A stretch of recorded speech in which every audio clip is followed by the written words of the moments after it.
ഇന്ന് എൻ്റെ ഫ്രണ്ട് സുഹൃത്തിൻ്റെ ബർത്ത്ഡേ ആണ്. അപ്പോൾ ഞാനും നിതിനും അവൻ്റെ വീട്ടിൽ അവന് വേണ്ടി കാത്തിരിക്കുകയാണ്. ടൈം 2 മണിയായി കാണും. പെട്ടെന്ന് കണ്ടപ്പോൾ ഞെട്ടിപ്പോയി. പിന്നെ ഓക്കെ ആയി. അത് നിങ്ങൾക്ക് മനസ്സിലാവും ആരാ എന്താ എന്നുള്ളൊരവസ്ഥയിലായ. അങ്ങനെ വന്ന് നമ്മൾ കേക്ക് കട്ടിങ് തുടങ്ങി. പിന്നെ സർപ്രൈസിൽ കേക്ക് കട്ട് ചെയ്യാൻ നേരത്ത് മെഴുകുതിരി ഊതാൻ പറഞ്ഞു.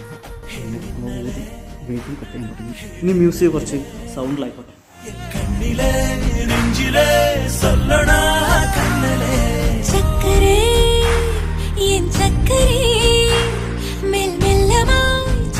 അവനെ കേക്ക് കട്ടിങ് കഴിഞ്ഞ് അവൻ്റെ ചിലവ് ചായ കുടിക്കാൻ പോയി. അപ്പോഴാണ് അവൻ്റെ ഭാര്യയ്ക്ക് ഫ്ലൈറ്റ് കാണുന്നൊരു മുഖം. അപ്പോൾ ഞങ്ങൾ നേരെ വെച്ചു പിടിച്ചു എയർപോർട്ടിലേക്ക്.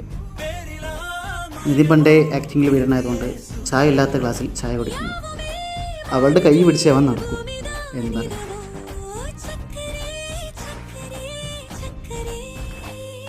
അങ്ങനെ പുറത്തുനിന്ന് ഫ്ലൈറ്റൊക്കെ കണ്ട് അവനും അവളും ഭയങ്കര ഹാപ്പിയായി.